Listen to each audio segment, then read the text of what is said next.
For decades, a voice arrived at nearly the same time each day. It didn't rush. It didn't shout. It assumed something important, that the listener was willing to wait. The stories were familiar. The names were not always immediate. And somewhere in the pause, in the space between what was known and what was coming, trust was built. And then one day, the voice changed. This was a voice built on precision, on breath, on timing, a voice that depended not just on words, but on restraint. The pauses mattered, the silences mattered. It was a voice that assumed the listener could hold curiosity without being spoon fed answers.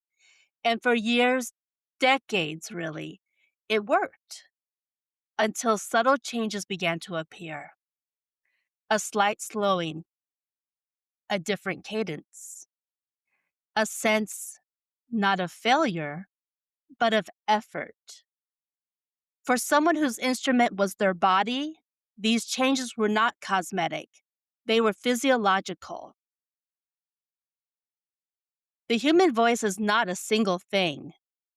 It is breath controlled by lungs, sound shaped by vocal cords, language processed through memory, timing, and cognition. Aging affects all of it. Over time, vocal cords lose elasticity, breath control weakens. Cognitive processing, especially the rapid retrieval required for live or recorded narration, demands more energy. These changes are not dramatic, they are incremental. And because they are gradual, they often go unnoticed until they don't. For broadcasters, storytellers, and speakers, the body becomes both collaborator and limit. Not broken, just human. Eventually, the voice appeared less often. Listeners noticed, but didn't always understand why. There was no announcement, no dramatic farewell, just a gradual absence.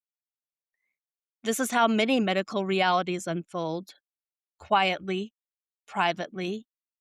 The public often sees disappearance as a choice, but sometimes it's accommodation, a recalibration, a recognition that the body, no matter how trusted, eventually asks for something different. The voice belonged to Paul Harvey. For generations, he reshaped how stories were told by trusting listeners to stay. He believed that meaning deepened when the name came last.